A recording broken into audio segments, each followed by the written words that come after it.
কৃষ্ণ। আজকে আমরা আপনাদের সাথে শেয়ার করব শ্রীমদ্ ভগবদ্গীতার সম্পর্কে কিছু অজানা তথ্য। সম্পূর্ণ ভিডিওটি দেখতে থাকুন। ভিডিওটি খুব গুরুত্বপূর্ণ হতে চলেছে।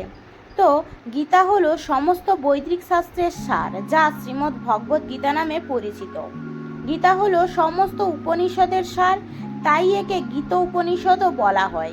মহাভারতের ভীষ্ম পর্বের 25 থেকে 42 এই 18টি অধ্যায় আলাদা করে গীতা নামে পরিচিত। গীতায় মোট 700টি শ্লোক রয়েছে, যার মধ্যে ধৃতরাষ্ট্র বলেছেন 1টি শ্লোক, সঞ্জয় বলেছেন 41টি শ্লোক, অর্জুন বলেছেন 85টি শ্লোক এবং ভগবান শ্রীকৃষ্ণ বলেছেন 574টি শ্লোক। গীতার মোট 18টি অধ্যায় রয়েছে।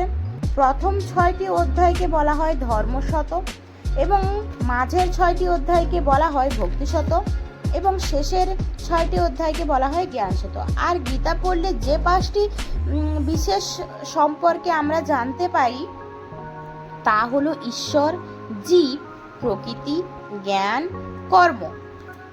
গীতা মূলত 4টি যোগের কথা বলা হয়েছে: কর্মযোগ, রাজযোগ, ভক্তিযোগ, জ্ঞানযোগ।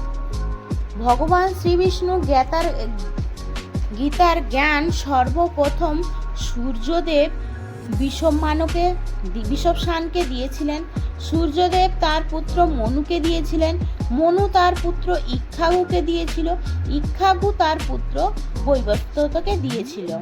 কালক্রমে মানব সমাজের এই জ্ঞান হারিয়ে গেলেও আজ থেকে 5000 বছর আগে কুরুক্ষেত্রে রণক্ষেত্রে ভগবান শ্রীকৃষ্ণ পুনরায় অর্জুনকে এই জ্ঞান দান করেছিলেন।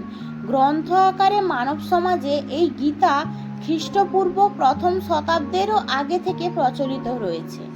আজকের তারিখে পৃথিবীতে 886টিরও বেশি দেশে 82টিরও বেশি ভাষায় গীতা অনুমোদিত হয়েছে এবং প্রকাশিত হয়েছে।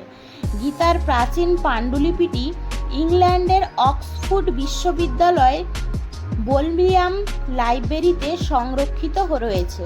তো এই ছিল আজকের ভিডিও। হরে কৃষ্ণ। ভিডিওটি ভালো লাগলে অবশ্যই লাইক, কমেন্ট, শেয়ার করবে এবং ভিডিওটি খুবই ছোট। আমি গীতা সম্বন্ধে এরকম ছোট ছোট ভিডিও আপলোড করব, ছোট ছোট। আপনারা সম্পূর্ণ ভিডিওটি দেখার অনুরোধ রইল সকলকে। আর ভিডিওটি যদি আপনাদের ভালো লেগে থাকে বা কোনো প্রকার যদি হেল্পফুল হয়ে থাকে, তাহলে অবশ্যই আমার এই ছোট্ট চ্যানেলটিকে সাবস্ক্রাইব করে পাশে থাকবেন এবং বেল আইকনটি প্রেস করে দেবেন। হরে কৃষ্ণ। রাধে রাধে।